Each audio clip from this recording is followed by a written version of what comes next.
Yo, what is going on, people? Welcome to Throwdown Your Questions, episode 395. I'm your host, Tony Polanco, and tonight I'm joined by Emilio Lopez, Sup, people? How's it going? Chris Seeley, Hey, what's up, everyone? Carlos Romero, Yo. Brett Murdoch, Present but barely. and Adam Vale. Hey, how you doing? All right, we don't know where Brian is. I love how Chris and Brett showed up right as we started. Perfect timing. Like, you can't get better timing than that. Perfect. Good stuff, man. So, yeah, we're back with another one, the Throwdown episode. And, no fluff. Let's just get into it, Kiss Shack's going to start us off with some potentially controversial questions. Oh. We shall see. So, first question here. Have you guys noticed a semantic shift where people are using the term quote-unquote dead game to refer to single-player games that are no longer being actively supported by the developers through DLC releases and patches? It's a strange migration of the games as a service terminology into the single-player space, probably normalized by games just as The Sims or Civilization with an extremely long DLC tail. It seems more and more people seemingly expect every game to be supported forever, even single player, where there are players I've seen who complain there's nothing left to do after you beat it. This is interesting. They're complete games, not dead games. No, but I think he's trying to say that people are so used to the idea of games getting updated. Now they're thinking like if a single player game, but I'm like, no, they're single player games for a reason. I know what he's talking about because I've seen that too. But then you also see another comment underneath that, corrections. It's like you're just using that term loosely. That is not to be used toward a single player experience game. When it's out, it's done, and that's it. If they said, "Hey, we got 2 DLCs and then we're done," that's you're done. You got it all. People are linking that with like the MMOs and all the other ones that keep going on, and they're like, "Oh, this is going to be a dead game. Oh, this server's off. This is a dead game." No, the single player is a completely different experience. Don't use that term for it. Is it complete? Yes. All the content that the developer told you were going to get already came to pass. It's complete. That's it. Yeah. No, but that's what it is. So I think people are just conflating it, Yeah. Well, go ahead. I beg to differ. I think this is a really good live example of like etymology in action, like how words develop and evolve over time. Because look at it this way, right? So you had games that were live service games. When they ran out of players, they were essentially dead games, right? But then after that, you had alpha games and pre-release games coming on, right? All of these crowdfunded and kickstarted fucking games came on the scene, and they stopped being supported by the developers. That left us in a weird position where we had a problem, but no real word for that problem, right? And so people reached to the closest thing they could and went, dead game. This game is dead. It's not being supported by the developers. And that kind of ended up taking over part of the definition. And then because of that, some people have then taken that to the next step in this weird game of language telephone that we're playing and started to refer to that as games that are no longer being supported by the developer, even though they're finished, right? Like, I think the missing link here in the evolution is all of those fucking Steam games that never got supported or finished, right? They all got left in early access in some form or fashion, and then eventually people just needed a word for that, so they borrowed one. The closest one, and then people saw that word and they expanded it beyond its known definitions to include something stupid. Hold on, that's how it's easier just to call it complete if everything is released Brett, for just real quick. What are you disagreeing with? Because me and Adam said the same thing you just did. You just said it's better. I was just putting a little bit. I was putting a little bit finer point on it. I was putting in the fact that like I didn't think you guys touched on Steam games. There are some single player games that are dead games because they're not supported by the developer, and I think that's where the jump really happens. Yeah, no, but I think you're right. People are just using that term for everything, even though it's not correct. A single-player game, in most instances, is "quote-unquote" one and done. That's it. You don't get anything else, But I think it's generational players, like Yeah, I think it's just over time these things develop. If we say long enough, well, this game's dead. It was left in pre-alpha. It's not being supported by the developer. Then a kid who was born 14 years ago, right, who's only ever really known live service games, is going to look at a single-player game and be like, well, they're just done with it. They're not doing anything with it anymore. So I can understand to a certain extent how that happens. 16-year-olds are born every day, man. Yeah, no, I get it, and that's I find that disturbing, even though I understand it. I understand why it's happening. I just, as an old man, I find it very disturbing, because it could lead to some kind of cultural shift where like these people will be the norm one day, and then they expect every game to be endless. Not could, will, and already is. Yeah, that's very troubling to me. I mean, I can't fight it though. That's just the way it is. But it's like in some instances, right? Like other instances, they say the content is done and then just infinitely re-release it in smaller chunks with a little bit more polish. No, you mean like episodic shit? No, like, Last of Us, where we get no there we go. remasters. And Okay. director Oh yeah, cuts remasters forever. and Ultra Edition and the Butter version. The Butter version. And the director's second cousin's version. And, everybody got their own build of it.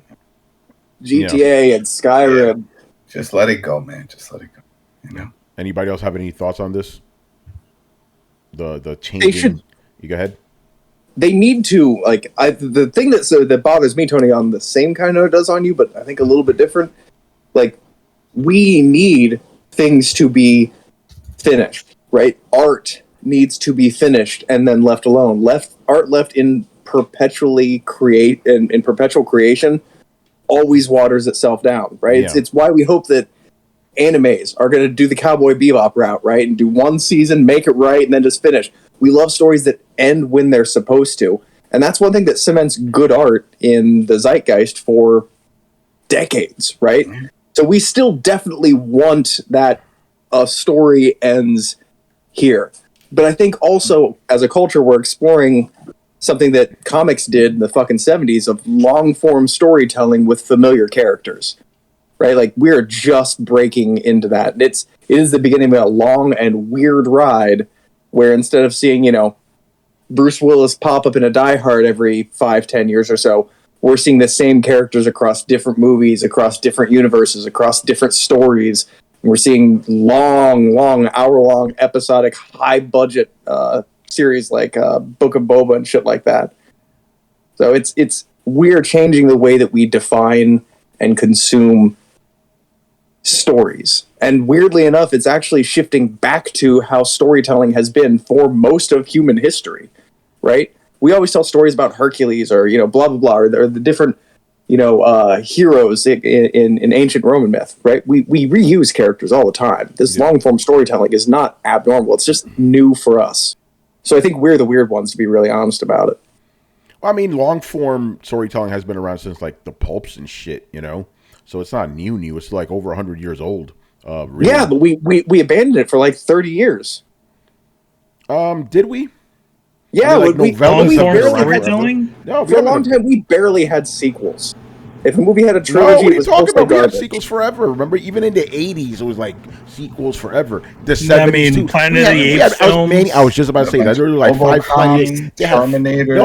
Five Planet of the Apes. The New Testament. Okay. So none of you lived by the rule that by the time they made a third movie, it was almost always garbage. No, but we're not. The quality is not in question here. Alien, we're just saying sequels, iterations have been around forever. They've always done it. As long as there's big companies behind it that are hungry for that money, they will keep trying to milk it. Yeah, like how many Friday the 13th, Halloween, Nightmare versus Nightmare on Elm Street. We had a million of these movies. Yeah, but those were never meant to be long form storytelling. They were meant to be bite-sized chunks that they could sell you a fistful of, so get your money 12 times. Oh yeah, that's what not only pulps but also cereals, like in the like Buck Rogers and shit, like Flash Gordon, or Flash Gordon, so they've had that forever, where they give you like 10 minutes, like and with a cliffhanger, come back next week, How will our heroes find their way out of this one? Yeah, so long form storytelling has been around forever,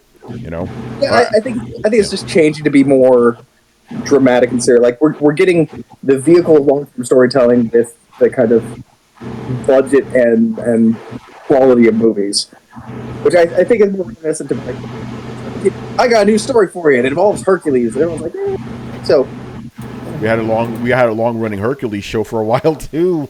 Yeah, I love that shit. Yeah, man. Kevin Sorbo, man. Yeah, man. Good stuff. Lucy Lawless still fucking holds up. Yeah, Xeno's cool. All right. Whose fan is that, by the way? It's probably my air conditioner. It's hot in here, man. Can't do nothing about that. Just keep yourself muted for now. No, man, shut up. Come on, we got to. You're too loud. Yeah. Thank you. Hot nigga. Yeah, I know it's hot, but we got to keep the audio quality up too. But don't burn up. Keep this shit on. All right. By the way, controversy. Now we're gonna go into some controversy. Chris, are you ready for this one, man? Okay. Here we go. What they do, Ray? And let me finish the whole thing because it's a big statement here. What's with this fear of GTA 6 going quote unquote woke with gamers? If you spend 5 minutes in GTA 4 or 5 looking at and listening to the in-game culture and commercials and movies and whatnot, they're all woke as fuck. Every other character in GTA is an outright mockery of capitalism, Republicans, American conservatives, and our nation's particular brand of stupidity and greed.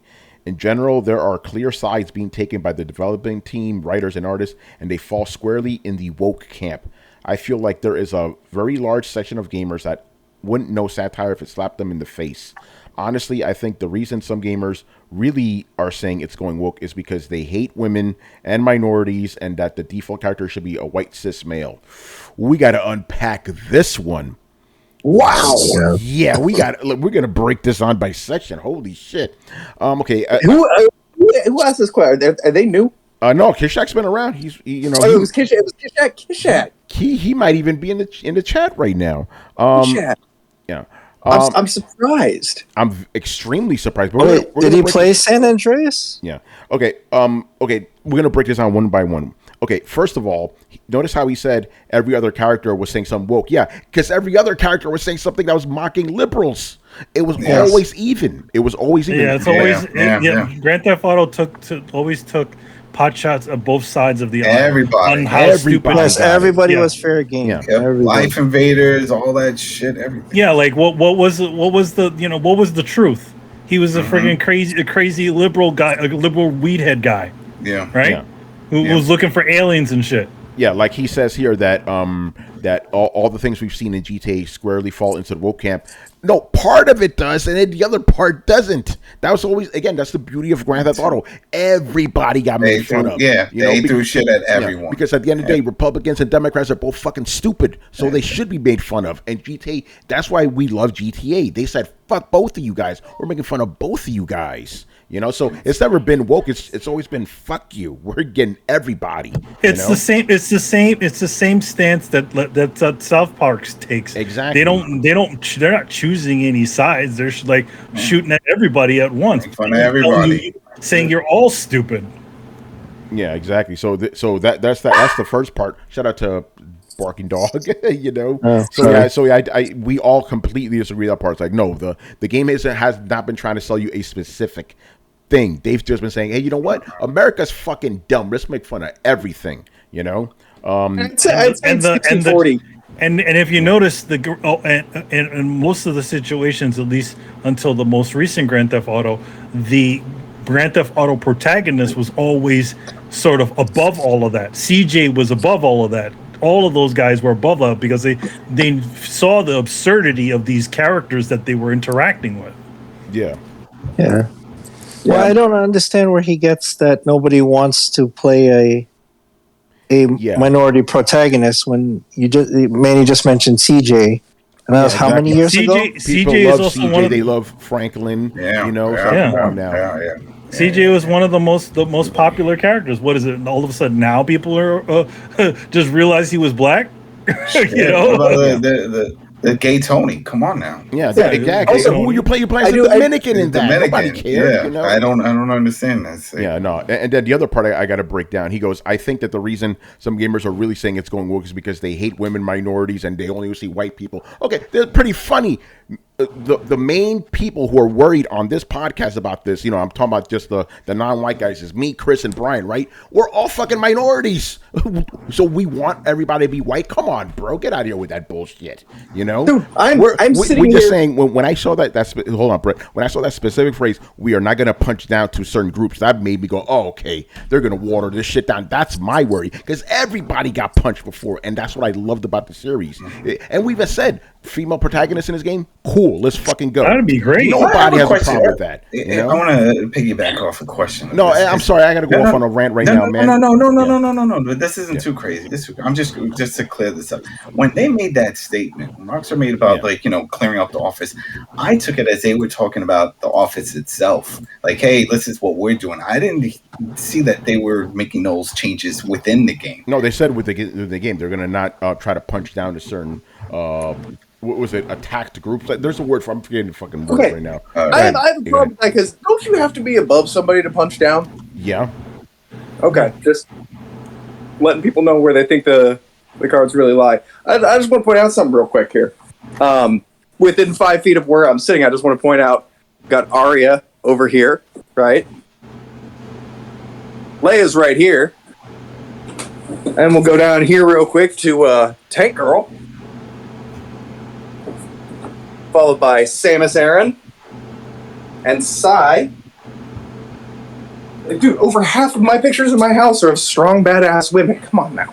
Yeah, I don't know where he got it. I don't think he's throwing this specifically at us. No, but it's like, come on, bro. I'm throwing myself in that crowd. Like, I am part of the crowd that is concerned that they're going to dumb this down because I agree. Most people don't know what the fuck sarcasm is. Yeah. They don't know what satire is, much less sarcasm. But 90% of the time when people go, oh, this is satire, it's not fucking satire. It's not good satire. Most people don't even know you have to present a solution to the problem in satire. Otherwise, it's just fucking cynicism.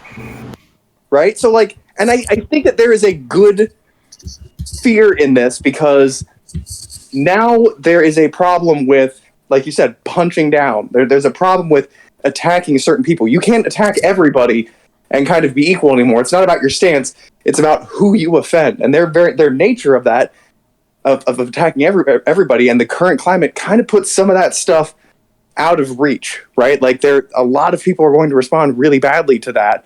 And that means that it's no longer going to be taking pot shots at everybody. It's just going to kind of be taking pot shots at one side and turning this big fucking echo chamber. And everybody's fucking awful. Everybody's fucking ridiculous. Everybody deserves to be made fun of. Right? So, yeah, yes, exactly. We're afraid they're taking out half the teeth of this fucking franchise. Because let's be fucking honest here, too. When was the last time you saw something subversive from Grand Theft Auto? Oh, those real cutting-edge, edgy diamond heists really fucking put you out of the edge of your seat, didn't they? Yeah, you're right. It's the last thing we saw that was like edgy was like the fucking where what's his face was waterboarding a guy. Remember that shit? He was fucking he was torturing him. Yeah, he was torturing him. And you were the one torturing. That's what Grand Theft Auto used to be about. Wasn't that part of the base game though? That was the single player. Yeah, it was a single player. Yeah. How many years ago was that? Just put that in perspective. Yeah, that was like 9 years ago.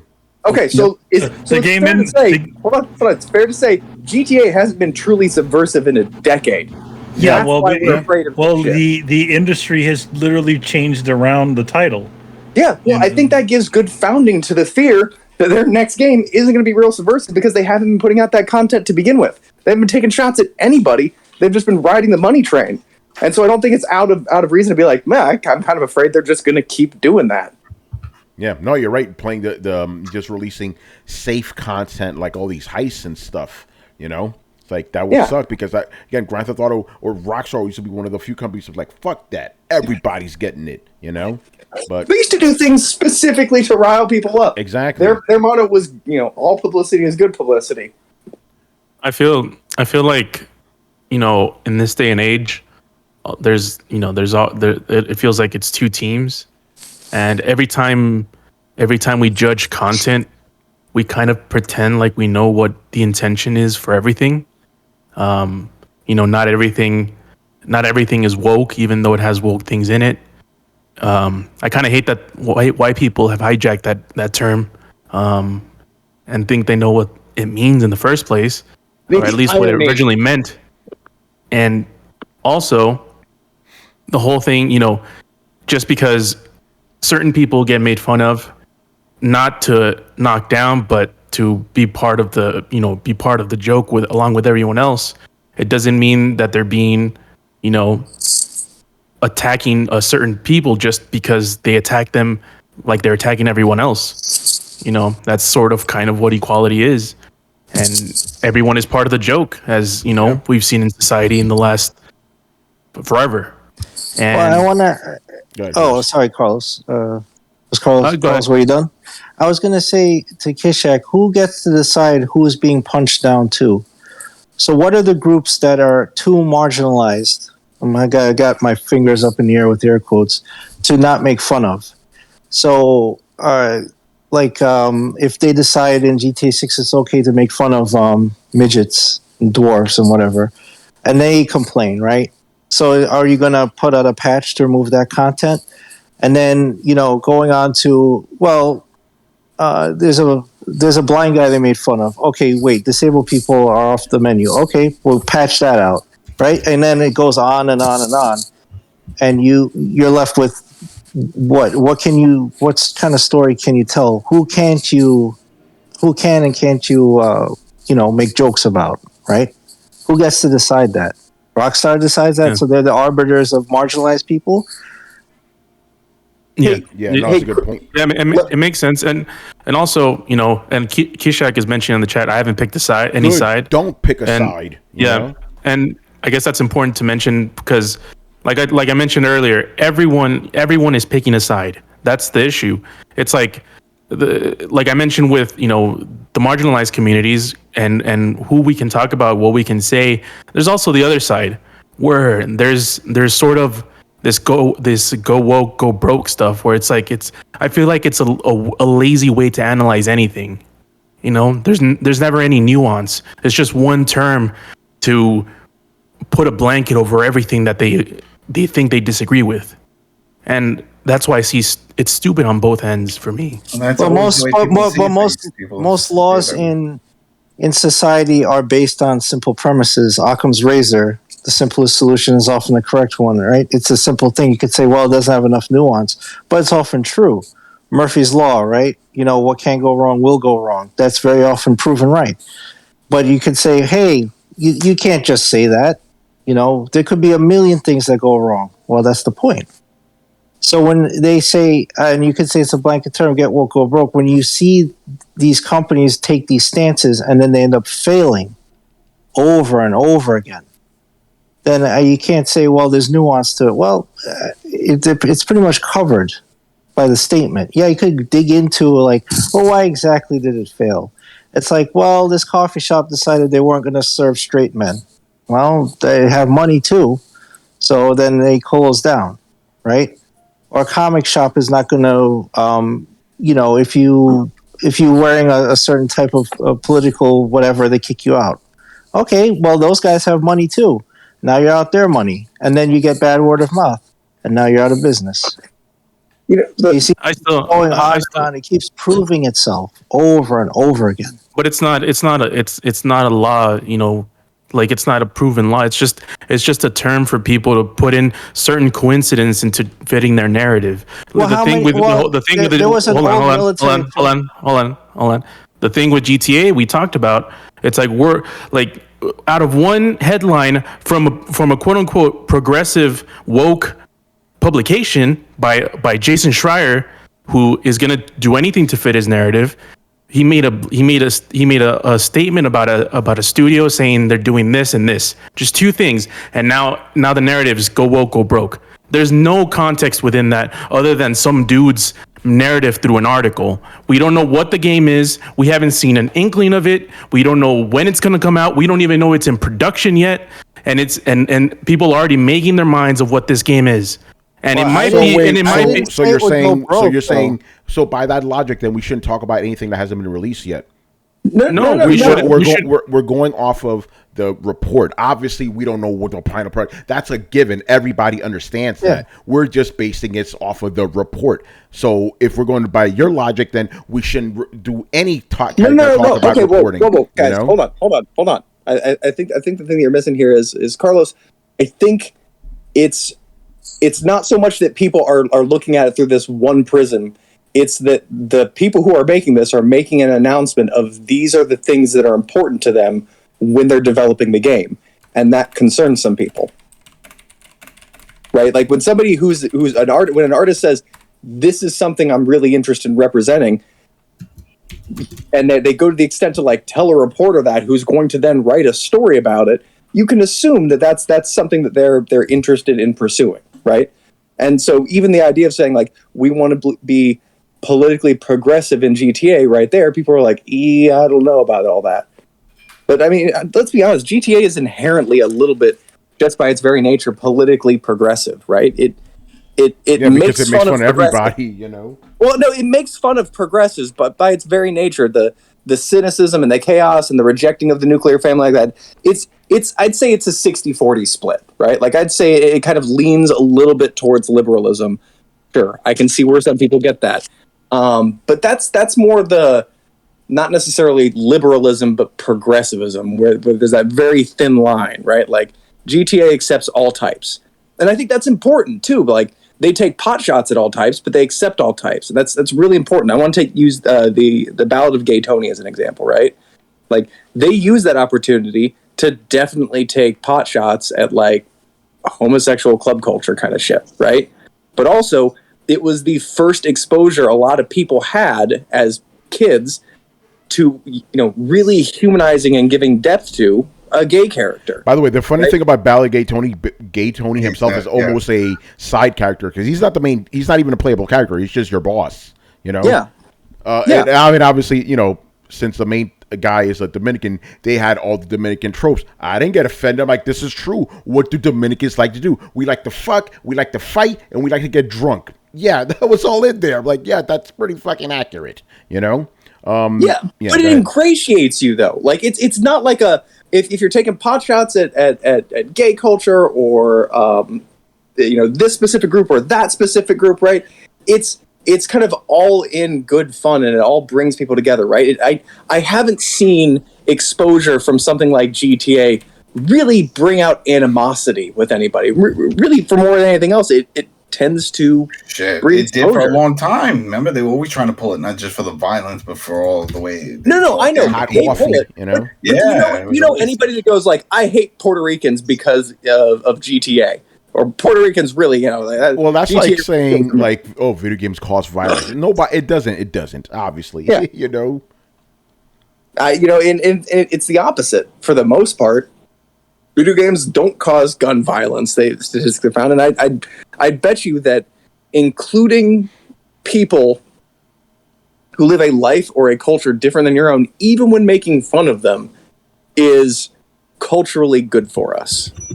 Yeah, you have to. Everybody should get made fun of. You know, there should be no exemptions. You know what I'm saying? Like, obviously, you don't want to do it in a malicious way, obviously. But it's like we could all have fun with each other. That's how you get to know. That's how you humanize somebody. You know, when you that's how you stop them from being the other, right? And that's the big problem. We build these walls too high. We can't see each other, and all of a sudden, everybody else is the other, right? Yeah. And I think the reason that a lot of people I think people are just scared, man, because a lot of people have a really soft spot in their heart for GTA for that reason, right? They're the one group of people that really seem to get how fucked up everything really is everywhere. And losing that is kind of a scary prospect, especially for people who have grown up with it. Like, we may never get the old GTA 5 back because their motives are not aligned with our motives anymore, the developers.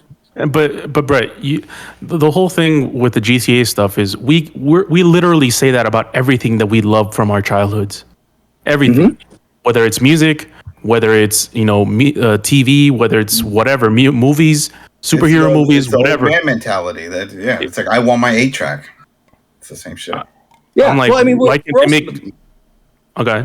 we're also the first one of the first real generations that we don't have the same stories when we were a kid, right? For most of human history, you grew up with the same stories your dad had. You can enjoy those same things. Now, the things that we love for the first time, really, in our cultural history, are being kind of appropriated by people other than us, and we're told that they're not for us anymore. That's a very weird, unique problem, and we haven't figured out a solution for it yet. Well, I mean, the thing about it is that all generations, the previous culture has been appropriated and changed. How many movies and things have been remade from older movies? Yeah, but movies haven't been around for more than 100 years. No, I mean, there's a lot of films that have been remade that you don't know are remakes because it's been so long. But there are a lot. How many times has A Star Is Born been remade? You know, how many times like these things have happened? Yeah, but when you remake the only difference now is that we're even more connected, and we can directly the older generation, being us and older, can actually and actually complain about these changes as opposed to just talking to a couple of friends, saying this is garbage. Back in my day, now let me ask you, and I agree with that, but a lot of these movies that have been remade, they're usually done with an homage to the classic. I don't think recently, I don't think you've seen the open animosity towards your crowd base. Like, I feel like that's a new thing. There has been that too. Like when certain things happen from the possibly in the 60s and the 70s when remade saying, well, we tried to improve this. These things have happened before. We're only just repeating the same things that have happened, in general, and at least in our entertainment generations before us. Just with now everybody can be heard as opposed to before when it was just like, all right, whatever. No, I think he means more like, for example, the Ghostbusters situation. That was a remake, and then when people didn't like the remake, the director said, "Oh, you guys are all terrible people." That was something we haven't seen before. That thing that is unique to this generation, where now the actual people that are supposed to be artists who are putting things out there are actually openly commenting on it, or as opposed to letting the audience decide whether something is a success or a failure. And instead of or trying, essentially guys like that person are essentially trying to browbeat people into thinking that their thing is good, is something legitimately good, when they should literally just be letting it sit out there and let everybody think what they think. I remember when he made that comment, but I thought it was when he was asked about the people that hate it because it's women. I think that's why he said it wasn't that they hate the movie; they just sucked. It was just that they hated right off the bat. That was gaslighting. I think the situation with that movie is that people who genuinely don't like the movie because it wasn't a very good movie get lumped into the category of people who don't like the movie because there's women in there. Yeah. Well, I mean, I was thinking more along the lines of like, yeah, I agree with Manny. Brie Larson. No, because Gasp, it's a bad movie. Yeah. Brie Larson, that's another one. It's like, oh, you don't like Captain Marvel, you're this, that, or the other thing. Yeah, but that's the problem though. With like Brie Larson, it happened before the movie came out, right? Yeah. There was open animosity towards the fans before they even had a chance to see the movie. Cowboy Bebop recently kind of did the same thing before the show was even really out. The chick who played Faye was picking fights online with people, right? But the Brie, she openly in her interview, she doesn't like any of her coworkers. Like see, don't see like that's her the thing. Either.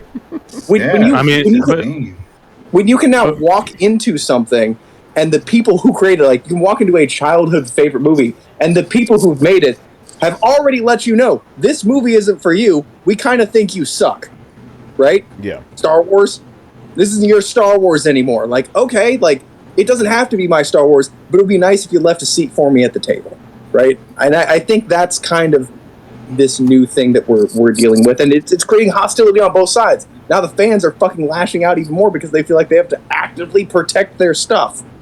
I don't know the answer. I just know the problem. Here's the thing, Brett. I don't think this is anything new. I mean, outspoken celebrities, the artists, or whatever you want to call them, have been around since it feels like forever now. I mean, Marlon Brando. It's not really actively hating on the fans, saying no. I don't think that has ever happened where there's animosity towards the fan base, and it's not just celebrities, right? There's writers, directors, producers actively coming out and saying that the fans are toxic, the fans are this, the fans are that, and then so when the fans turn away from the product, when they're not going to go see Star Wars and they're not signing up, or they're unsubscribing from Disney Plus or Netflix or whatever because they're pissed off and they've been told like, hey, this is not for you, like, all right, I'll take my money somewhere else, right? And they leave, and then they get insulted on the way out, like, oh, see, that's toxic fandom, you're not supporting the product, you should pay for this anyway. No, I'm not paying for it because you told me I'm an asshole. Yeah, exactly. But I don't think that's the reason. I think the reason is because the art is shit.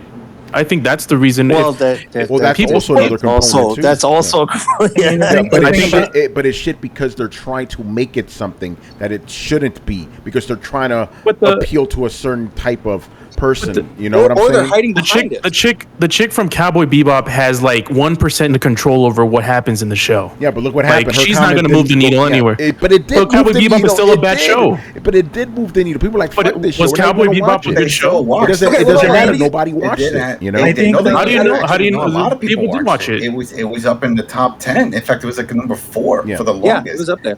So, and if it got word of mouth, more people would have watched it. But apparently it wasn't good enough. Well, if it was obviously the show was bad. It was going to fail regardless. But that chick's comments did not help. She said that before the show came out. You thought that helped? Come on, bro. If this was a great show, it wouldn't even mattered. Yeah. I got shows. I don't know about that. Hold on a We've second. seen plenty of shows in and general, movies that are horrible. Like, people have said horrible things about, and they still turn out great. Because in people don't general, give a shit. Mel Gibson was nominated for an Oscar after he did talk all that shit about the Jews. What are you talking about here? Yeah. That's just one instance, though. Well, I think in general, it's like you a lot of times you just like with this situation. I think if we're talking about art, art is when the artist starts to explain what the art is, it already loses what it's supposed to be.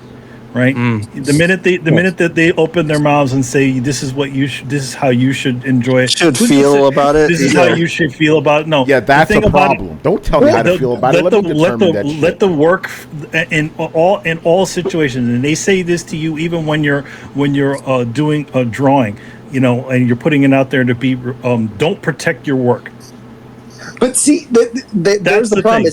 You let the viewer make their decision as to what it is, and you keep your thing out of it. And then what happens is maybe years later, you don't say it in the beginning. You don't say, "Oh, hey, all this other stuff." You say later, "Hey, you know what? Maybe we were wrong with this sort of idea, and hopefully we can get the chance to try, to do this better."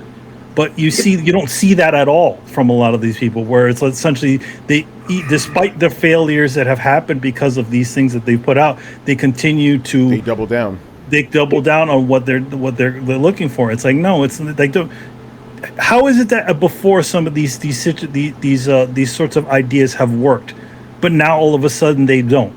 People acting like that Black Panther was like the first black superhero. Yeah, stuff like that. It's like, no, I mean, as much as I like the Black Panther film, there were other films before him. They're not trying to do, but I mean, I agree with you, Manny, but they're not trying to put out that, like, if the motivation were to put out a product that sold or that fans enjoyed or that kind of thing, I can see that. But like, I'm gonna take He-Man here as a good example, right? Made by the studio that made Castlevania. There's a lot of talent in that fucking show. Kevin Smithson comes out and says, "We're going to make a He-Man." Everybody gets fucking excited. And he says, "It's not going to have He-Man in it. It's not about He-Man." And understandably, it was worse than that, Brett. He said there was going to be He-Man. As a matter of fact, his first statement was He-Man's going to be in every episode. That was a lie. Yeah. Right? Here's the problem. Don't lie to people to get them in on, and then assume that, well, what I have is good enough and they'll love it, right? Don't lie to people on it's false advertising. Yeah, tell people it's about He-Man. You're going to keep this and like it. Yeah. Like, it was about signaling. It wasn't about producing something of quality. And I think it was that way from the conception. And I think that's the problem with a lot of stuff we're doing right now. If you're sitting down and saying, how can I make the best story? That's a good place to come from. If you're coming in and saying, how can I make the best story only using a room full of black writers, you're limiting yourself. Anytime you're trying to do that stuff, you're limiting yourself. You should just be focusing on creating a good product, but that's not what people are doing anymore from the conception. They're like, I'm going to show them, I'm going to make a story about blank, blank, and blank. Well, you also. By the way, that's also the ignorance of people. Like, we're saying, "Oh my God, the Alien is so diverse." I'm like, that movie came out in 1979. You fucking idiot. We were already doing this stuff. There are a lot of shows, a lot of films, and a lot of stuff that were very progressive. Star Trek. Star Trek, yeah, come on. And going back to, we're just doing this for the first time now. I mean, this is just happening now. You show like Nichelle Nichols. One of the most famous stories that she had. rest in peace. She told the story that she talked to Martin Luther King and said, these people on this show are treating me like shit. And he's like, you know what? Don't do it. Despite all this shit that's going on behind the industry, you are making the most difference just by showing up on the screen. Yeah. So no, exactly. It does matter. I think a lot of times what's happening nowadays is again, the biggest issue with a lot of this is I think a lot of younger audiences are not able to understand nuance. When the difference between making fun of everybody and this essentially feel like they're taking a pot shot specifically at them. I have a question, Manny. Last thing, and then we got to move on. We still got other questions.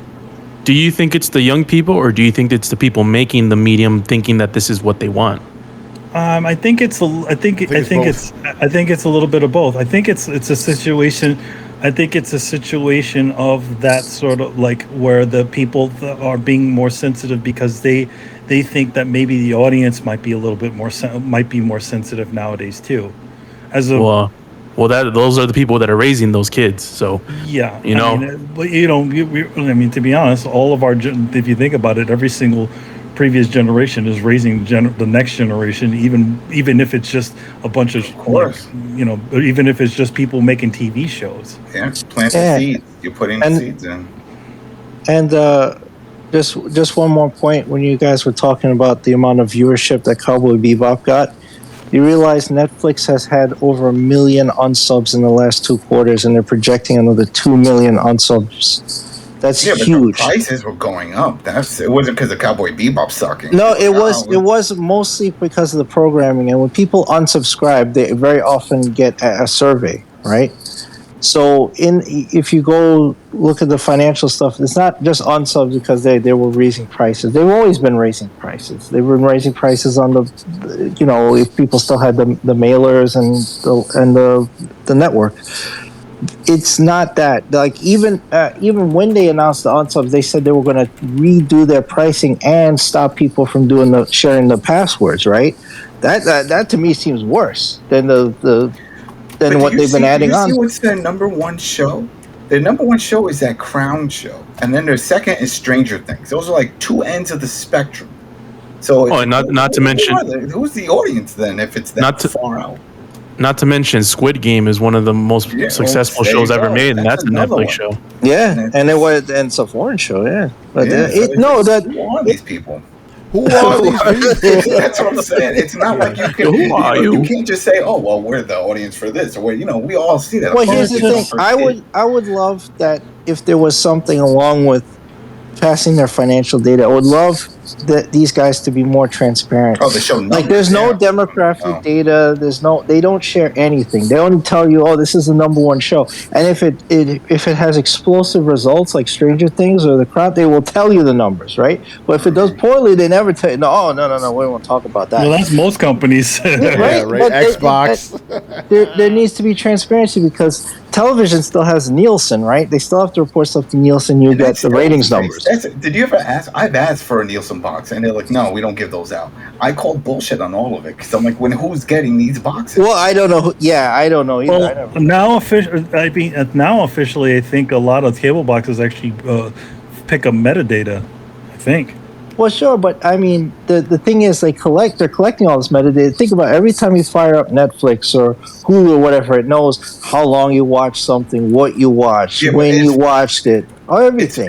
It's funny when they're like, "Oh, we know this is hitting the 18 to 25 demographic." Well, if I'm in my 40s and I'm the one paying the bill, how do you know who's in my house? You know what I mean? Where are you getting that information? It's not accurate. It's just not accurate. Yeah. I'm still. I don't know what the Netflix stuff is going. I mean, obviously, the viewership went dramatically up during the height of the pandemic, and we're getting video games and streaming, and we're getting an influx of money from the Federal Reserve. Now that should die down. So, who knows how many different factors probably all of them are contributing to this kind of stuff. And with the viewership, it feels like with Netflix, it's like they have a bunch of duds, but they also have their successes. So I don't know which one of the duds. Like, I mean, what Death Note came out in this, but also the Chappelle specials come out on Netflix, which are super popular. So, Bill Burr specials are coming out. It's all over the place. It's all over the place. I think that pay model is going to make them buco bucks because it works for Hulu. It's just and people watch it.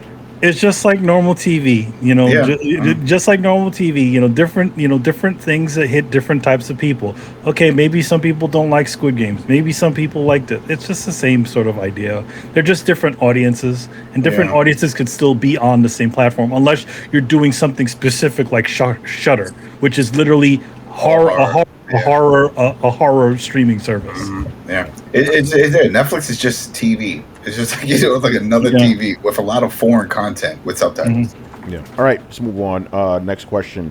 Kiss Shack again. All right. Since yo man, is this one gonna live up to the hype? I don't understand that. Yeah. No, I mean the last had a heated discussion on the last one, so Yo man, Kiss Shack, is your sequel going to live up to the original? Probably not. Since Meta / Facebook is raising the price of the Meta Quest 2 by $100, could this be another 2013 situation for Sony to undercut them by $100 for PSVR 2? Absolutely, yes. Absolutely. That's it. Get in there, get that shit. To be honest, that is one of the smartest moves they did. They essentially pulled what Nintendo did. They offered the cheap. Yeah. They offered the cheaper thing on the market, and they should do it. The thing is, let's just say it's cheaper, but do people want it? No. But Sony potentially doesn't even have to lower the price because these motherfuckers up the price. Understand? Yeah, they could just leave it exactly the same. We're a lot very smart men on this panel, right? Can you name me an instance in gaming hardware specific, where they raised the price of something 2 years after the fact with no updates whatsoever? I've never, unprecedented. I'm sure Nintendo's done this shit. Yeah, but literally no updates at all. This is the Meta Quest that's out now. It's the same shit you've had for 2 years. No updates, but $100 more. They claim it's because of manufacturing costs, all this other stuff. But number one, the thing about it is that I understand a lot of manufacturing costs are going up, but you know what, guys, take the fucking hit. Yeah, we're in an obvious recession. Take the fucking hit, because you know what, we don't need to. We don't like. If you want your shit to do good in here, people look at that price, man, that's pretty cheap, and more people will start buying it. So I don't know, man. I think I know as much as manufacturing and all that other stuff, but you know what? Take the hit on your device. Put it at a reasonable price. So I saw that same report, and then it was going hand in hand that apparently an exec said the same thing for PlayStation, that it's not a closed door of the possibility of raising the price for the PS5 due to production. Really? I haven't heard that one. And I was like, and I don't see them doing that, but they said they're not closing the door on that. No, but they would be essentially committing suicide in that situation. That'd be bad. So yeah, PlayStation VR, if it's going to be more successful, because it's going to be cheaper. Did you guys know the Switch raised its price? Did it really? I just found this out because I was talking to a guy at a convention today about the price of the Switch and the price of the Switch Lite. He's like, "Nah, man, the Switch Lite's like $200." And I'm like, "How much is the Switch?" He's like, $350. And I'm like, "Nah." I looked it up. Yeah, it's up to $350 now. Really? It's like official price? Yeah. Wait, the Switch. Where are you looking? Is it the OLED? I'm looking at it now. $299 on Amazon. Are you? Okay. The OLED. I think it's the OLED. Oh, the one. OLED's $350. Yeah, OLED's $350. OLED's yeah. $350. Yep. Yeah, looking at it now, the light is $200, the OLED's $350, and the regular one's $299. So, no, prices are the same. No, the same. Was the $350 or was the OLED always more expensive? Did I just miss that? The OLED was always more expensive. It launched at $349. So. Yeah. My bad. There you go. Right. Nintendo doesn't discount things, but even they're not stupid enough to raise the price. Exactly. Yeah. Again, they give you something new, at least an OLED screen, right? The Meta's not giving you nothing new. It's the same shit. It's crazy. Yeah. So yeah, Yeah, I definitely think, especially with the PlayStation VR, which we haven't seen full things for, but some footage is leaked of some things from it. Well, they But released the actual model and the specs and all that other good stuff. They Like, released the specs, but you haven't seen a lot of the other stuff, like all some of the additional things they did, except for that one video where it maps out your room. yeah. But I think with the improvements that they did on it, I think if they could keep the price the same price in the same price range, I think they can definitely, because again, I also say this about the VR is that it's a general audience sort of deal, even though it is still sort of niche. But I think it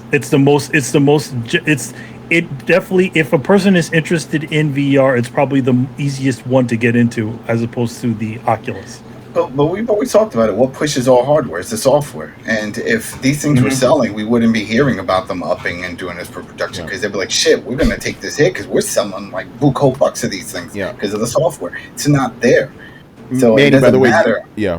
No, just something you said. But the Meta Quest is easier to get into than the Oculus.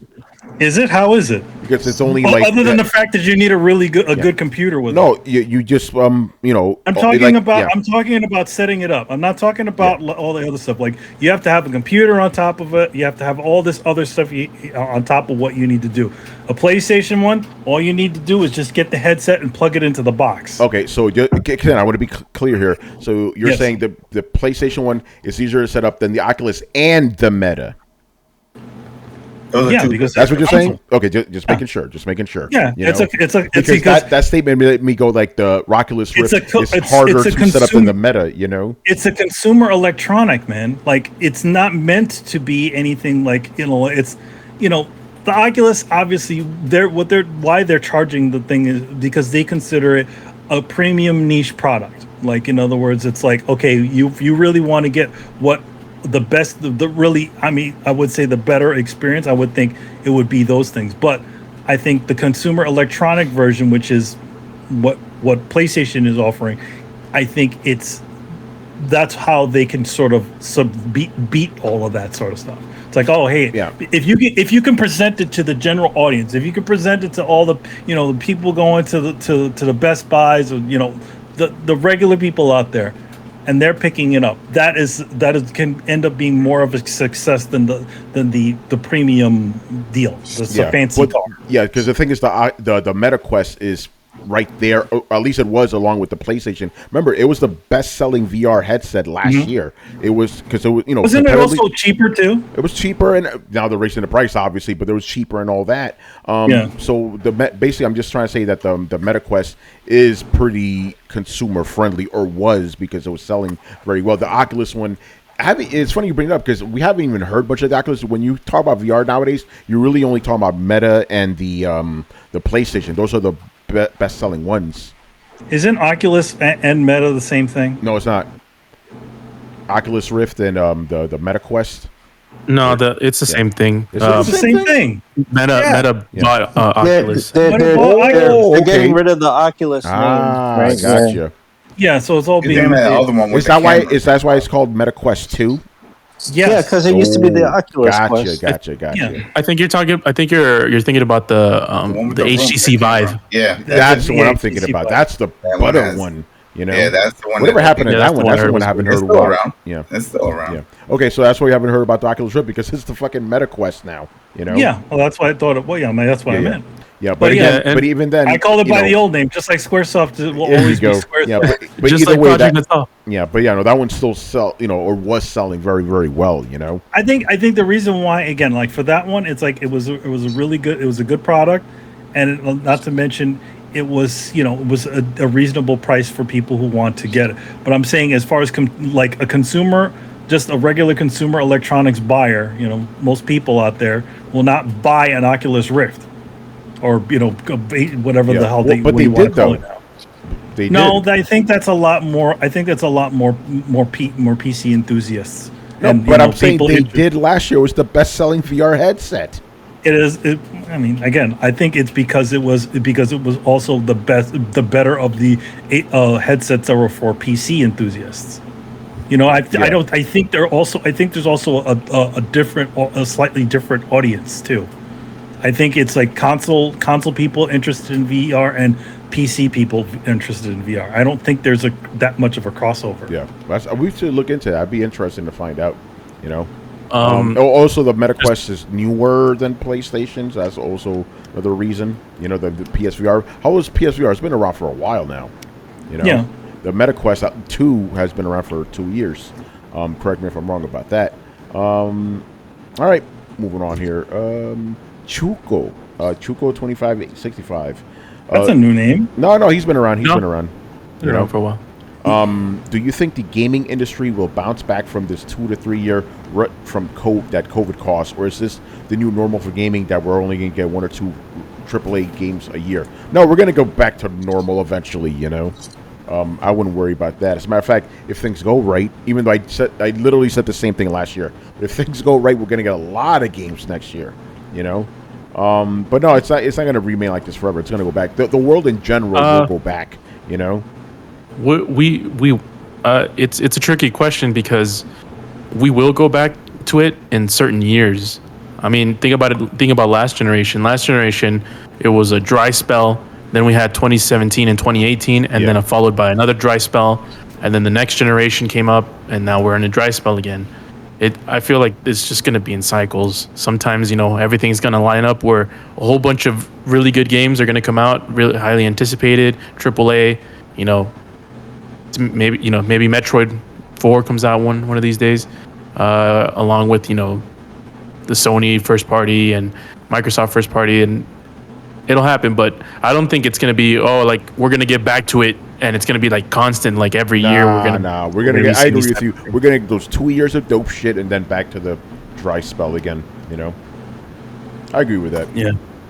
And we're still waiting on the COVID residue, and, you know, it's not going to be this year, so hopefully it's 2023. Well, we'll see about that. All right, Jay Shep, who has been joining us all night. Yo. First question here. Horizon Forbidden West reached #1 again in the UK. This is probably due to being bundled with the PS5.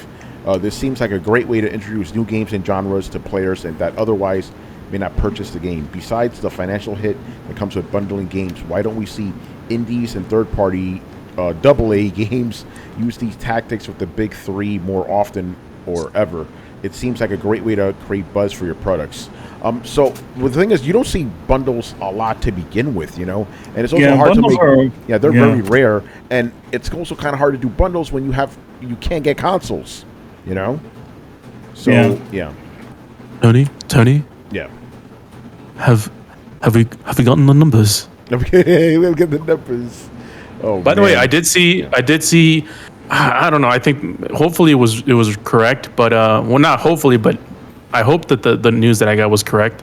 I saw like someone tweeted that Sony first party titles sold like 6 million combined in so far this year up to the second quarter. Okay.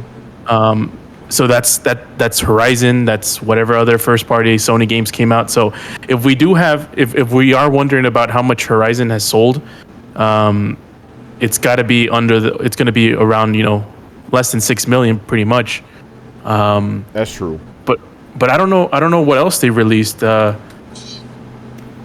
yeah, they've been, you know, they haven't mentioned anything about that game. And yeah, the whole thing with the bundles, I mean, I don't think we're going to get a PlayStation 5 bundle anytime soon. Nah. Because it's, but even, even if things were good, right? Like, you're not going to release a different game bundle every month or so. That doesn't happen, you know? Yeah. Mm-hmm. And no one's going to bundle a console with an indie game. They're not going to do that. They're going to bundle it with games they're going to sell. It would have to be a very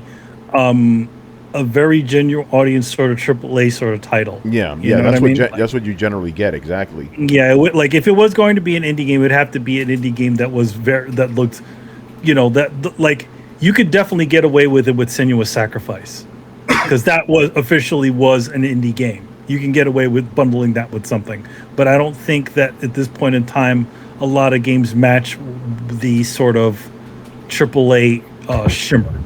Yeah, it's a very short list.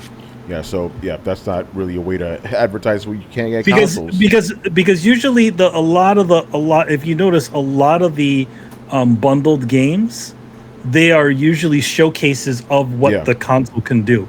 The Gran Turismos, the God of Wars, the the Forzas, the Halos. Those are the games that are supposed to be the things that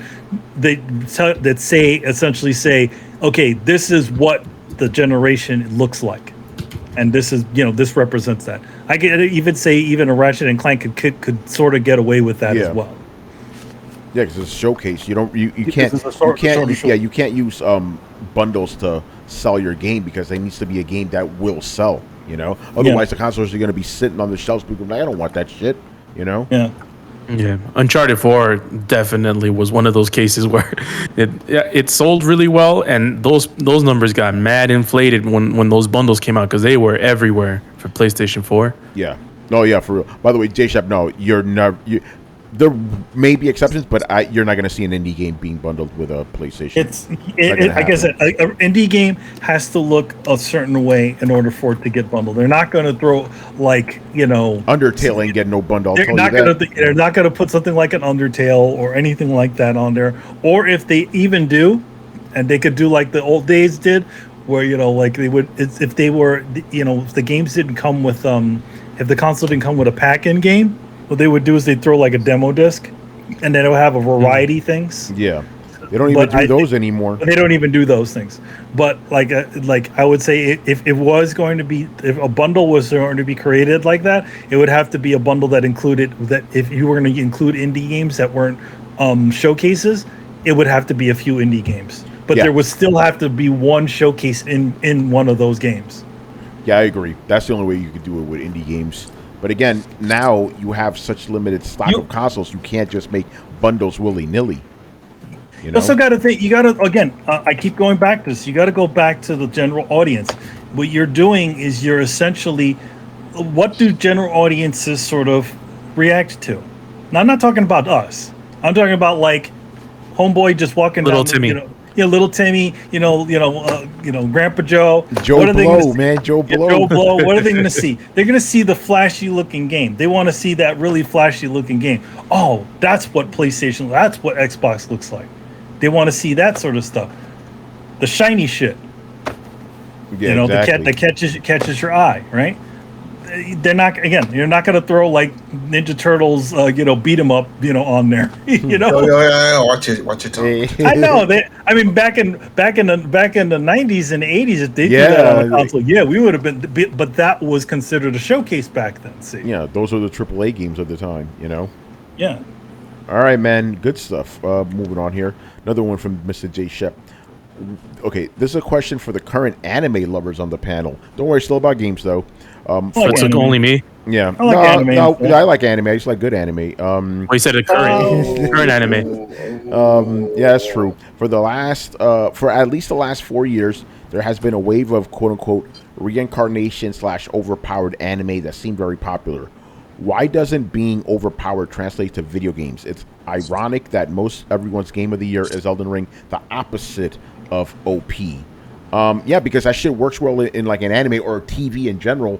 This is what I've always said. This is why Superman works as a comic book character. He does not work as a video game character. There's no challenge. Well, I mean, for everything. Well, I think, but even then, there is a sort of weakening or essentially a stronger power to overcome. If you notice, like a lot of these things, there is still something to overcome, even with something like as One Punch Man, right? Like there is always the thought, okay, oh man, is One Punch Man gonna lose, or what's gonna happen? This guy seems really powerful. Then he gets the punch in. There's still that sort of drama that happens within there, and I think that's for video games. If you throw there still has to be something to overcome, some sort of challenge, just like in any sort of these storytelling situations. So I think the reason why in gaming, it's like if you're a guy who's just totally immortal, then where is the challenge? Yeah, if Kishak does a One Punch Man video game could be fun. No, it'd be fucking boring because you just hit win. the punch button is the win button. There's no challenge. Just punch. Yeah, That's like it. the thing this is also like why sorry Riku. This is why I don't like those Dynasty Warriors games. You versus a million dudes.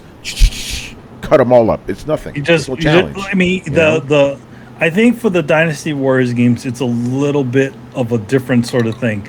It is because there is, part of also gaming is also having that power trip too, where you are just strong enough to destroy whole waves of enemies and things like that. But there is still something to the challenge is how many of those things that they can throw at you and how long you can last against them, even if you are super duper powerful. Yeah, like the Fist of the North Star games are somewhat like that, right? Or you're essentially Ken is overpowered. Like the only guys that he doesn't get it with is by the bosses. Yeah, exactly. Yeah, so it's a different thing with stories. Because the thing was with Punch Man in the anime, the thing is he's not going to lose, but it's the stuff that happens around him. How the fact that he can't lose affects him. That's what makes it interesting, But that won't translate to a video game. Can you make that happen in a video game? Like him just, or is it just become like a punch, like just looking for the pattern so that you can get a punch in? I don't know.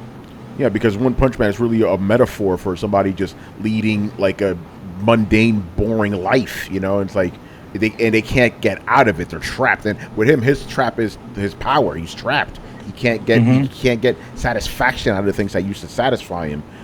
That won't work in a video game. It's too psychologically rich for a game. I agree. I agree a lot with what Tony mentioned. I feel like that's a big factor. But I think the biggest factor out of why these types of games do not work as video games is because good video game creators are not making these types of games. Yes, so they're usually cash grabs. Yeah, that's the other thing. If we're talking about anime games specifically, they're mostly pretty terrible. There's a rare few anime games that you can say that are legitimately good games. And I'm not talking like it's very. It's what I find funny? We love like the Dark Souls games, right? Who publishes those? Bandai Namco. And they're the worst offenders of these anime games. Yeah. All the Naruto games so much. But here's the thing: like as far as that goes, it's like it's also a different fan base too, right? Naruto kids aren't going to always buy the Demon Souls games. No, they're not. No, I just find that kind of funny that they kind of, and we love Bandai Namco. They're cool, always treat us right. But it's like with those anime games. But yeah, good question. I think it's just like they're cash grabs. Let's just be honest, it's cash grabs. Yeah, it's just like putting out another product with a Sonic head on it. It's just not. It's not really meant for like it's meant for fans, like who really like Sonic, who want to have a giant gold chain of Sonic on their chest. That's hilarious. By the way, I don't know if you guys could see that. There's Sonic. You can't see him too well. There he is. He's hanging out on his console. Yep. All right, man. The Bandai Namco logo does suck. All right. It's never been good. Trash. No. The old one was nice. The red one. Yeah, that was good. Just Namco. All right, Jay Shep, another question. And obviously tonight we're letting 3 questions pass because you didn't get a lot this week. Yeah, we didn't get a lot this week. All right, next question. When do you Adam, you can answer this one first. When do you anticipate the release of the Steam Deck docking station? Do you think emails will be sent out to Steam Deck owners first? Well, who else are they going to send them to first? I think this is why we saw this boost of Steam Decks being produced. When they were saying it was like, oh wow, they're producing all these Steam Decks and they're pushing things forward. I think it was more of like, all right, we have all this stuff that we have to produce. We're producing consoles and the decks. What if we took the time to just focus on one and use the resources for one or the other? That way we can speed up production of one. And that's what they focused on. So when it comes to the actual deck itself, the docking station, who knows when that's going to show up? I think their main concern was let's just get the console out into people's hands. and then we'll deal with that afterwards. Because I have a third party one. We have almost everybody here that has one has some kind of hub that they're using, and it works fine. It works fine. It just doesn't have the logo on it, and it's okay with me. That's all right. So, but I'm sure, believe me, if you have if you're signed up with Steam and you get your regular, there's some game on sale, or if you get any emails, you will definitely get that email or see it once you log in. Just like we see, Steam Deck's available. Click here, blah blah blah. Well, no, they're not going to keep us in the dark. Yeah. So obviously we don't know, but we hope it'll be soon. All right. Next up, who is this? Name sounds familiar to me. Oh no. Eurocar 9. The 9th Eurocar. Ninth, huh? yeah, he's not 8th. He's not 8th. You know. But Yo, man, in the chat. Yeah, he might be. You know, but he's not good enough to be 10. You know, he's just 9. Tony doesn't like. By the way, Tony doesn't like odd numbers. Yeah, 9. I'm okay. I'm kind of okay. You're okay with 9? Kind of okay. You know. You know which one I don't like really, Manny? 7. That's the one that bothers me. Oh, 7, yeah. 7 deadly sins. Think about it, right? 5, 10, 15, 20. Very simple, right? 3 is pretty cool. You know, 3, 6, 9. You know, trilogy, right? Even 1 is cool. You know, 1, 2, 3, 4. Very simple. 7. What do you do with that? What do you do with a 7? You know, you make it 7, 12. 14, 21, 28. Dude. You know, 7's a number. Don't discriminate. Yeah, I don't like 7. I was like 3, 6, 9. Very fine. I can't cut it up, man. You know. All right. Anyway, with the evolution of technology, especially video games, it has changed my perspective on life. Damn, this is getting deep already. Oh. You know? Yo, man, we got to play some Enigma right now. Deep Forest. You know, he goes, I can now with confidence say that I believe there's a non-0% chance that we're living in a simulation. By non-zero, you mean 0%? Do you think? No, the complete No, he's opposite. saying that there's a chance. Yeah. Oh, that there is a chance. Yeah. It could be 0.0000000 billions of zeros and then a 1, but it's still better than 0. I kind of like what Neil deGrasse Tyson says about it, because he said for a long time he was convinced we were in a simulation because he couldn't find evidence against it. But he was like, okay, hold on, because there has to be a starting point, right? Like you're either the civilization that if your civilization hasn't created of another world yet, either you are an actual simulation that's at the very end of the rung until you create another one, or you're a real civilization you haven't created yet. So we're either fake or we're not. I like those odds. You know what I'm saying? Yeah, but here's the thing about it, right? One real civilization can spawn an almost infinite number of realistic simulations. Right? So one real universe can spawn 10,000 simulations, right? So if I were to send you into a room that was a pitch black room full of 10,000 blue hats, chances are that you would land. And one red hat, and you go into that hat, you go into the room, put a hat on your head, and I ask you what color is that hat, chances are it's fucking blue.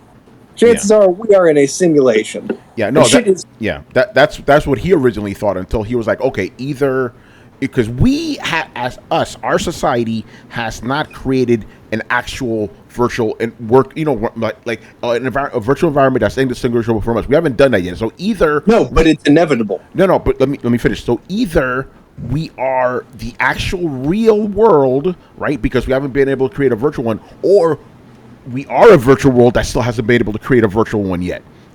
So it's 50-50, understand? So I'm like, okay, that seems to work for me. But that was his belief before. It's like, hold on, if you had 1,000 simulations, chances are you're going to land in a simulation, you know? Yeah, but here's the thing that knocks that down, Tony. It is almost 100% guarantee that we will reach that point where we can create but we're not there yet. So we could, we're not there be a simulation at the beginning of the simulation. We could be there. We could be on either end. You know, this could be the simulation of how simulation technology was discovered. Yeah, it could be, you know, but that's what I'm saying. So there's a 50-50 chance, basically, you know. Anyway, so the first question is, this is a crazy one too. Here's a hypothetical. Let's say we do reach a point where video game NPCs had gained some sense of sentience. Would that ever deter you from playing video games, in particular violent video games? So if you knew that NPC you killed was a sentient being, would you not play video games anymore? It would no longer be considered a game.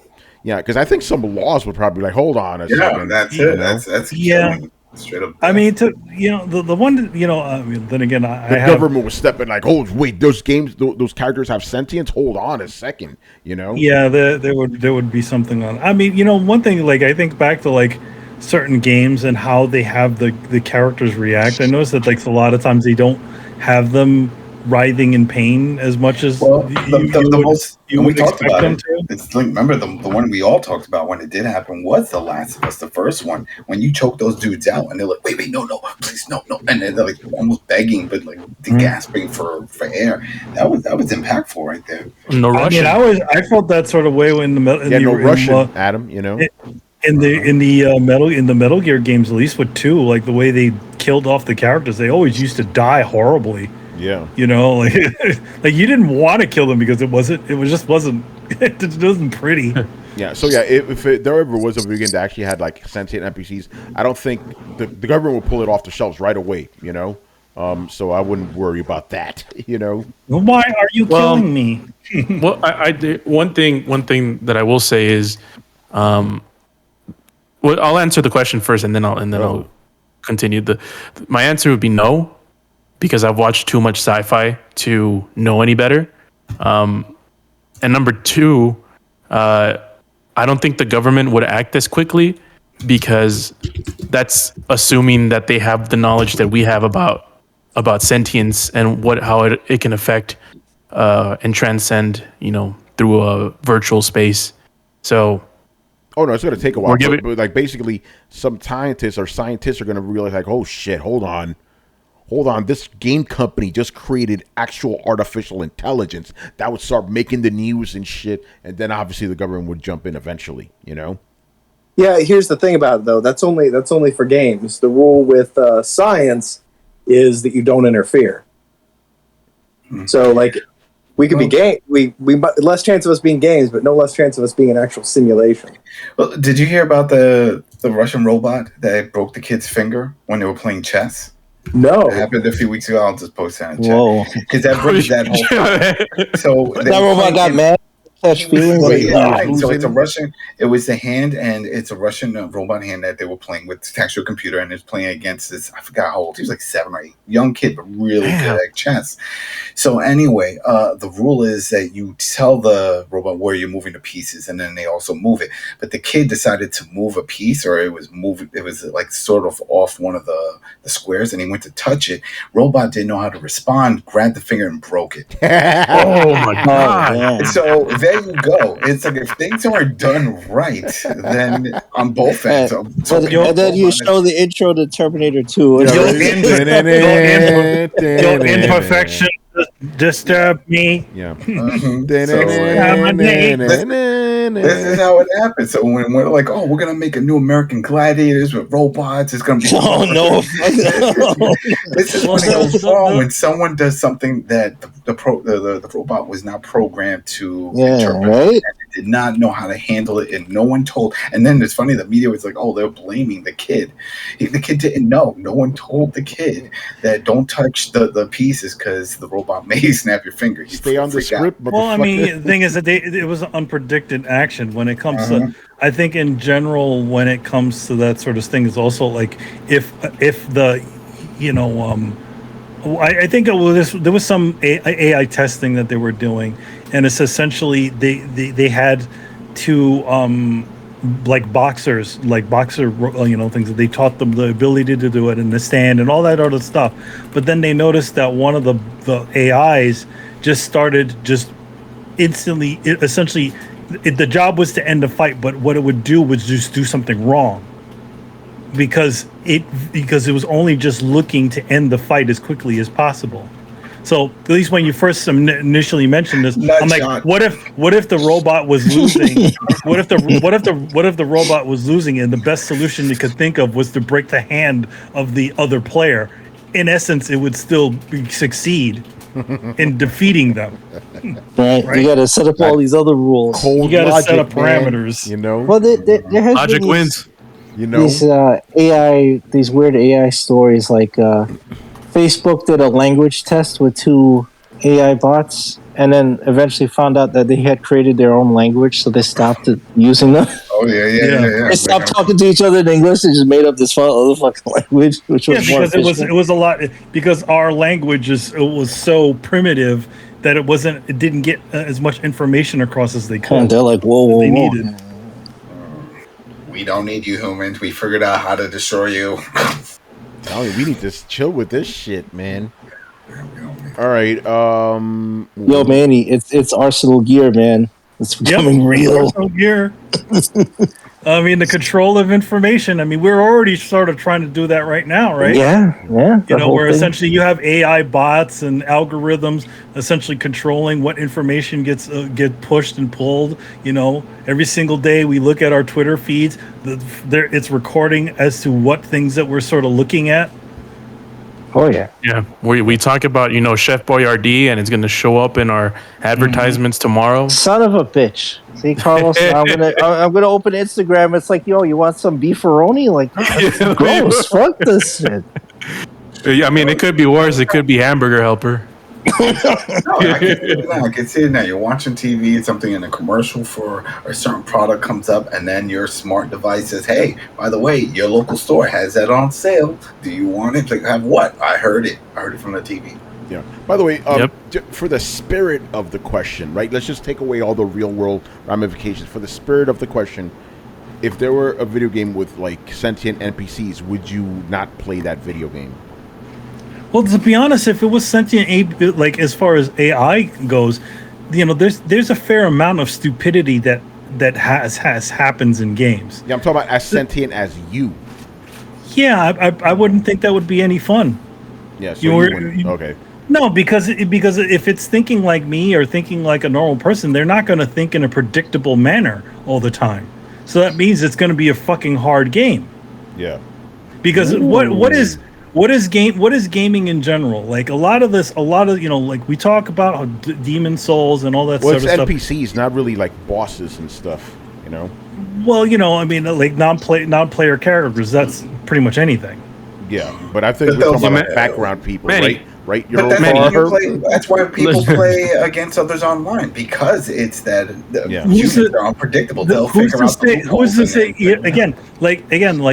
Since we're saying that there's sentient beings, who's to say that this NPC character is going to now want to start trying to kill you specifically? Ooh.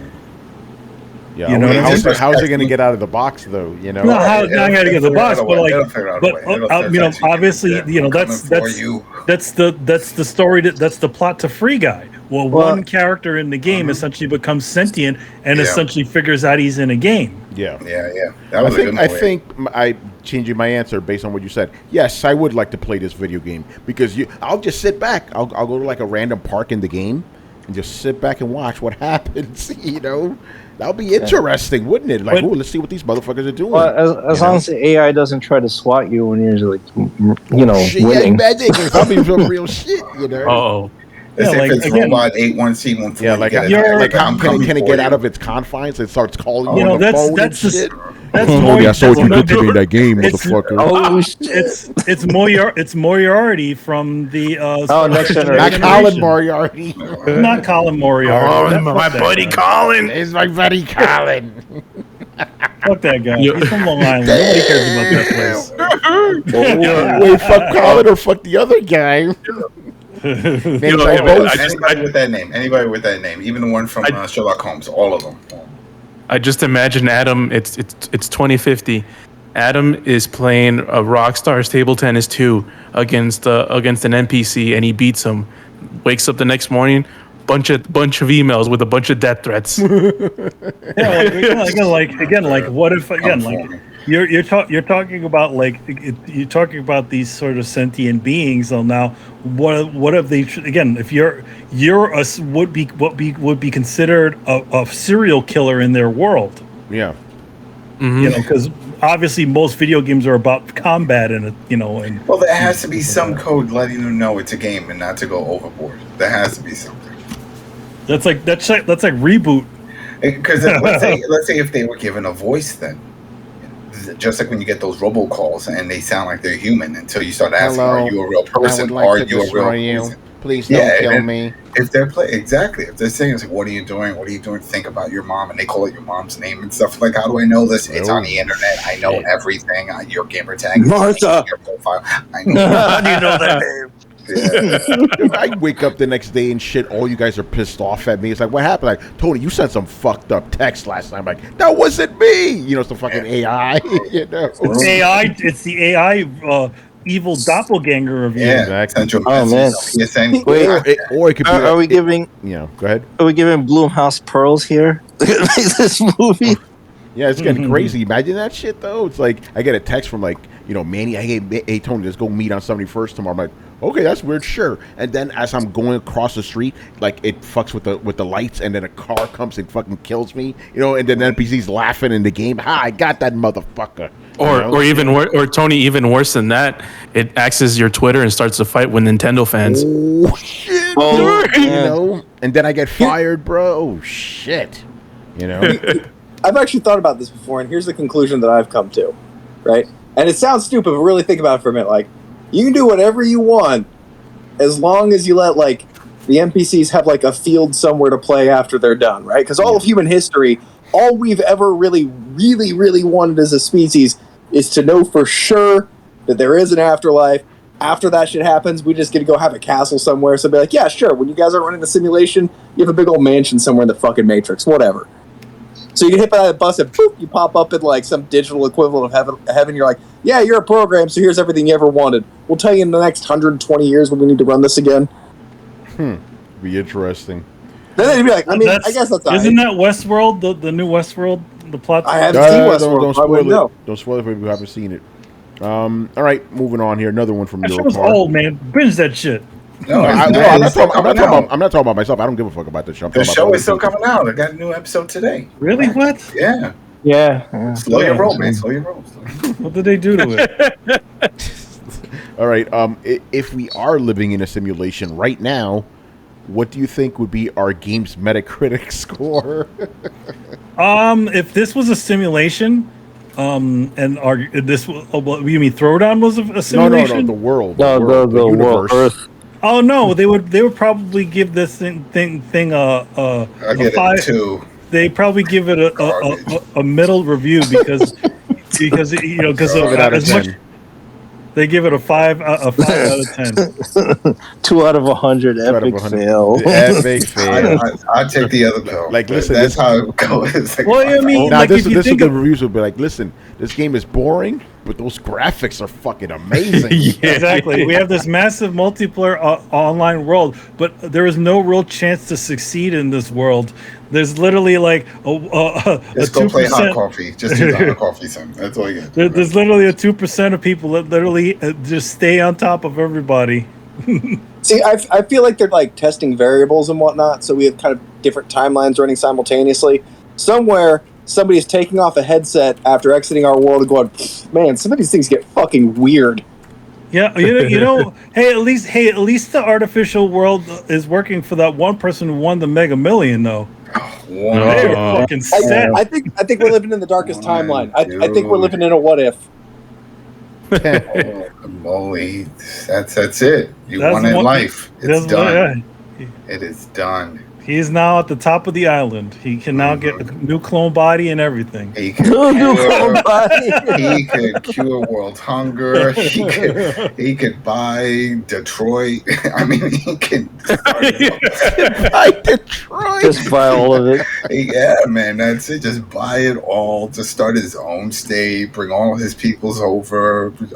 Yeah, that's what I would do if I won that. I'm like, all right, I'm buying a whole state. Changing everything. We're gonna have some fun laws. It's gonna be great. Put Vegas to shame.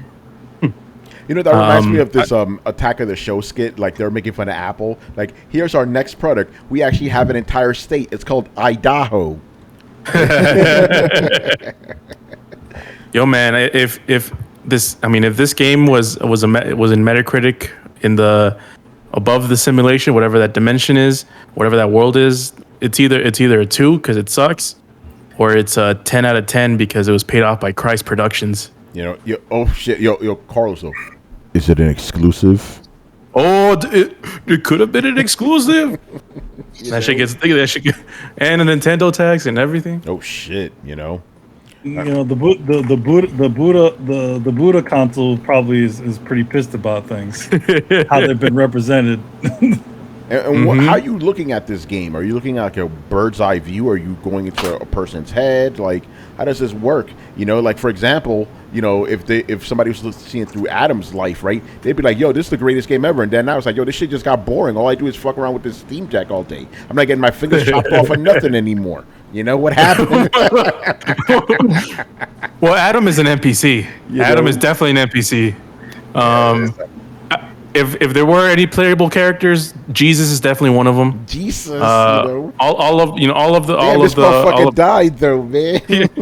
Well, Well, he's got the infinite ammo and immortal code on. Oh shit! So he's due to come back. But Blackbeard. Yeah, all the mythical. Thor was a playable character. They're all playing our game. We're like Populous or something. Yeah. Hollow. All right. And the last question of the night. Oh, and Keanu Reeves. Yeah, Keanu Reeves. Forever. Right. Last question of the night. Dumeke. All right. For those that love open world games, what is your favorite setting? Modern Earth, like GTA, Yakuza, sci-fi, post-apocalyptic, medieval, historical, or other. Obviously, a mix of different settings is acceptable. Examples of games that do that you like really well. So yeah, what are your favorite open world settings? I like. Again, I'm not a big open world fan, but I would say I like settings that take place in worlds that are not our own. Like like Mass in the Effect. past.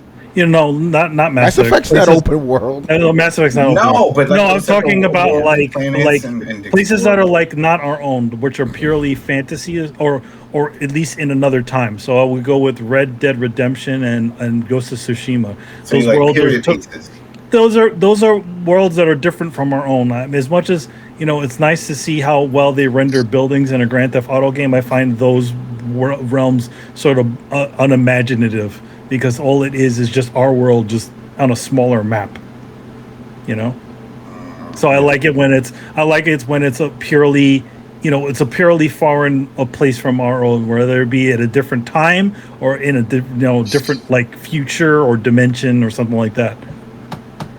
Yeah. I don't think Blitz is gonna like my answer. I like both.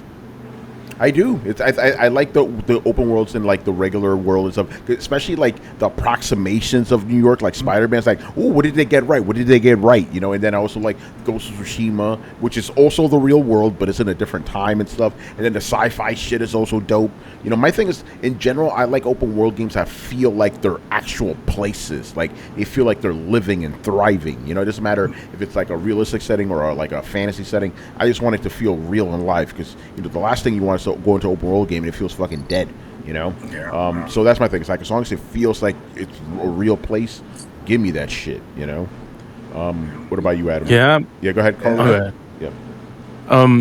I agree with Tony. As long as it's well thought of and well developed and lived in, I'll enjoy anything. I mean, sort of like the Matrix, how we fell in love with the Matrix. It's like it's in a simulation of the real world, but it's really good. And Skyrim, all the Elder Scrolls games, even a game like Cyberpunk, when it works, it's a pretty good open world. So there's the GTA games, and I can go with anything as long as it's well done. Yep. What about you, Adam? I like the period pieces like Assassin's Creed when they pulled with Syndicate and Black Flag and going into those. But if I had to prefer one, it would have to be. It's not so much of a post-apocalypse, but it's on the border of that. And that was like what they did with the Division. Just say Division. The Division, because it's like there's no monsters. There's no monsters. It's very believable that people will join factions and become corrupt and protect their own. That just naturally happens. So it's very believable in that, and not everything is all blown out because there was no explosion. It was just something that killed off a lot of people, and now the buildings remain, and people are just trying to survive. So it just makes a lot more sense, and the world is still there, but then it feels alone, and just adds this eeriness to it. Because you know there's people there. They're just hiding. Yeah. So I really enjoy that type of feel. The zombies and walkers and all that. Those type of games are fine, but I wouldn't prefer them.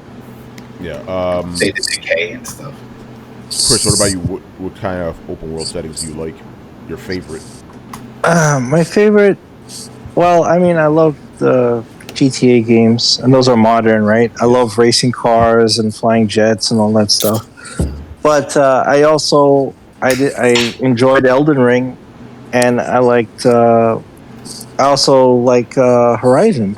Yeah, man. Right, and Horizon is like this super future post-apocalyptic stuff with robot dinosaurs and but other than that, the weird tech, they're kind of primitive, but still very interesting. So I agree with what you and Carlos said. Like, as long as it is lived in and that well thought out, like, I'll enjoy it. But my favorite preference is a modern setting. Nice. All right, Brett, what about you? I'm kind of the opposite. I like sci-fi or fantasy. Long time ago or a long time in the future. I already live right now. Yep. Yay! I Fallout 76 does a good job of adding a little bit of everything in that. That shit's so future. That's like 200 years in the future. But everybody's sharing bottle caps as currency. It's kind of weird. Yeah, it's past and future. It's future past. Days of Future Past? but I guess no one owns the right for that as a currency, because also in the Metro games, it was bottle caps. Well, they were cloning that. They were doing their copycatting. Yeah. All right, good stuff. We are done, man. Another good show. Do we have anything to plug around here? Yes, I do have something to plug. Uh-oh. So let me get my ducats together here, vamp a little bit, and say yes, it's going to be a really cool thing. I'm going to be at C2E2 again this year. It's going to be this weekend coming up really soon. I'm going to be in the Artist Alley at booth L16. I'm going to have some cool prints that I'm going to make exclusively available for the show. So if you're at the show, come by and say what's up and see my wares. Shot-towns. Yeah, it's gonna be nice to go back. I mean, again, I said this before on the main show. The last time I was at a C2E2 was literally right before the pandemic. Like literally the month, like not long after, it was in March, and not long after that, the whole world went into full-on lockdown. So it's pretty crazy. And this will be your first C2E2 that is not in the winter, because it's usually like winter-ish. Usually it's early spring. Yeah. Stuff like that. So this is like the dead of summer now. So it's going to be interesting being in, because I've, like usually it's pretty cold, early spring. So now it's going to be like, it's going to be full on, hot and shit. So let's see I've never been in Chicago at this time of year. So it's going to be interesting. Maybe I won't be walking around as much. Right, All right, Adam, do you have anything? No, not yet. Once after next week, I should have something. We got Tales of the Walking Dead. That's coming in, so that'll be fun. But yeah, nothing much. I mean, check out the Coalition. Of course, game reviews up the wazoo. We always got stuff, and Dana's always interviewing people from all over the fucking entertainment world. So there's always stuff there, but any big news, nothing yet. But it's coming, yeah. It's coming. Mothership's coming back. It's coming. All right, man. Good stuff. So make sure you follow Throwdown on Twitch and Twitter. Join the Discord where the conversations and the rumors always popping. No mob hits tonight in the chat, by the way. Very interesting. Yo, mob hits, where you at, man? Where you at, man? We needed them bits, Throwdown is on every podcast app on the planet. Throwdown Show towards Throwdown Show. Also, throwdownshow.com to listen to previous episodes. And if you have been watching us on YouTube and you enjoyed the content, make sure you hit like, subscribe, and hit the bell to be notified of when our premieres go live. Links to everything located down below. Once again, I was your host, Tony Polanco. And tonight I was joined by Emilio Lopez. See you next time. Chris Seeley. Hey, take care, everyone. Adam Vale. Have a good week, everybody. Carlos Romero. Later, people. And Brett Murdoch. Peace out. All right, guys. We'll see you on Thursday later. Deuces. Ladies. Latest.